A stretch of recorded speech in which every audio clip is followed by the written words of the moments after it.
Friends, welcome to math teaching. আমি আজকে আবার চলে এসেছি তোমাদের সামনে। চলো আজকে আমরা দেখব কিছু কিছু ছোট ছোট বাক্য, যে বাক্যগুলো আমরা বাংলা ভাষায় বলি, যেগুলো আমাদের করণীয়, যেগুলো করা উচিত, সেই উচিত অর্থে ঠিক বাক্যগুলো বাংলা ভাষায় আমরা কিভাবে ইংলিশে করব। বেশিরভাগ এখানে আছে সেই ইম্পারেটিভ সেন্টেন্স। চলো আমরা দেখে নিই। স্টার্ট। যতদূর সম্ভব পরিষ্কার করে লেখো। যতদূর সম্ভব পরিষ্কার করে লেখো, তাহলে পরিষ্কার করে লেখো, লেখো পরিষ্কার করে যতটা তুমি পারো। তাহলে কি হবে এখানে? Right as neatly. আমরা জানি ইম্পারেটিভ সেন্টেন্সে সবসময় ভার্ব দিয়ে সেন্টেন্সটা শুরু হয়, কারণ এখানে সাবজেক্ট হিডেন থাকে, উচ্চ থাকে, ইউ রাইট। কিন্তু ইউর কথাটা আমরা এখানে ব্যবহার করি না। Write as neatly, write as neatly as you can, অর্থাৎ তুমি যতটা পারো ততটা হ্যান্ডরাইটিংকে সুন্দর করে লেখো। Write as neatly as you can, as you can, write as neatly as you can. লেখো পরিষ্কার করে, রাইট অ্যাজ নিটলি, লেখো পরিষ্কার করে, অ্যাজ ইউ ক্যান, অর্থাৎ তুমি যতটা পারো। আন্ডারস্টুড? সর্বদা ডান হাত দিয়ে করমর্দন করবে। সর্বদা করমর্দন করবে ডান হাত দিয়ে, তোমার ডান হাত দিয়ে। Always shake hands, always shake hands, always শেখার সময় করমর্দন করবে কি দিয়ে? তোমার ডান হাত দিয়ে। উইথ ইউর রাইট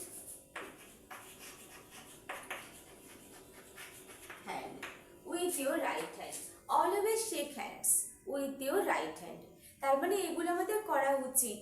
উচিত অর্থে যে কিছু কিছু বাংলা ভাষায় বাক্য, সেগুলো আমরা ইংলিশে লিখছি, আর এগুলো তোমরা খুব সহজে বলতেও পারবে, ছোট ছোট বাক্য। বাঁ দিক দিয়ে চলো।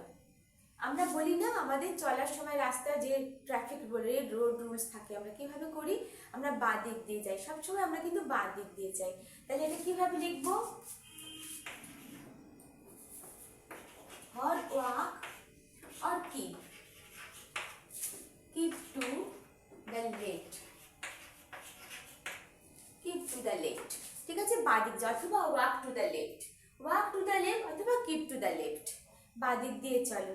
এখানে সমস্ত সেন্টেন্সগুলোতে কিন্তু এখানে সাবজেক্ট উৎস আছে, সাবজেক্ট এখানে হিডেন আছে, সবাই এখানে ভার্ব দিয়ে শুরু হয়েছে, keep to the left অথবা walk to the left।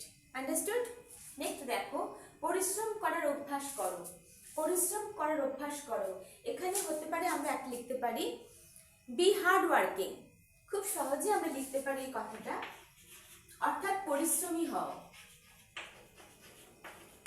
B hard working. অথবা যদি আমরা লিখি, এরকম লিখতে পারি কাল্টিভেট। কাল্টিভেট ইউর, কাল্টিভেট কথার অর্থ কি আছে? কাল্টিভেট এর অর্থ কোনো কিছুকে উৎপন্ন করা, ঠিক আছে? Cultivate your habit of hard working. ঠিক আছে, আমরা দুভাবে লিখতে পারি, বি হার্ড ওয়ার্কিং অথবা cultivate your habit of hard working. Understood? আমরা যে কোনো ভাবে, এই দুরকম ভাবে আমরা, তোমরা যদি শর্ট লিখতে চাও বি হার্ড ওয়ার্কিং অর্থাৎ পরিশ্রমী হও, আর না হলে লেখো cultivate your habit of hard working. Cultivate your habit, কিসের habit? Of hard working. Understood? Next দেখো, বড়দের সম্মান করে কথা বলবে। বড়দের সম্মান করে কথা বলবে, কথা বলবে সম্মান করে বড়দের, কথা বলবে সম্মান করে বড়দের। টক রেসপেক্টফুলি, কাদের সাথে? With elders, with elders. Talk respectfully, কথা বলবে সম্মান দিয়ে, কাদেরকে? উইথ এল্ডার্স, তোমার যারা বড়, যারা সম্মানীয়। তাহলে কিভাবে লিখলাম? প্রত্যেকটা সেন্টেন্স দেখো এখানে ভার্ব দিয়ে সেন্টেন্সগুলো শুরু হচ্ছে। Talk respectfully with elders, with your elders, with your elders. সকালে তাড়াতাড়ি ওঠার অভ্যাস করো। সকালে তাড়াতাড়ি ওঠার অভ্যাস করো। wake up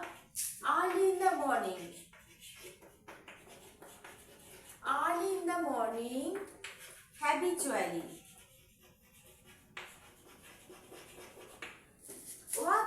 Wake up early in the morning. Wake up early in the morning. ওঠো একদম ভোরে, অভ্যাসগত, হ্যাবিচুয়ালি, এটা অভ্যাসগত মানে রেগুলার তুমি মর্নিং ওঠার অভ্যাস করো। Wake up early in the morning habitually. Wake up early in the morning habitually. Habitually একটুখানি পরিষ্কার করে লিখি। Habitually, understood? নেক্সট দেখো, দুবেলা খাবার পর দাঁত মাজবে। দুবেলা খাবার পর দাঁত মাজবে। দাঁত মাজবে, brush your teeth. Brush your teeth after both of meals. Brush your teeth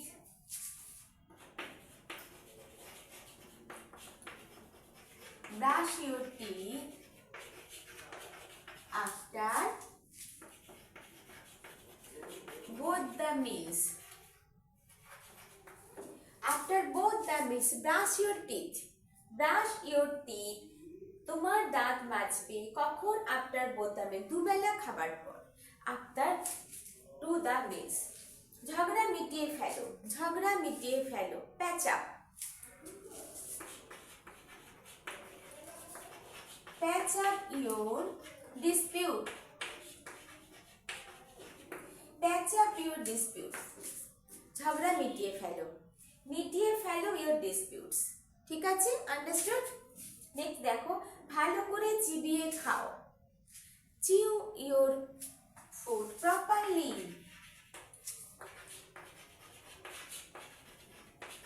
Chew your food properly.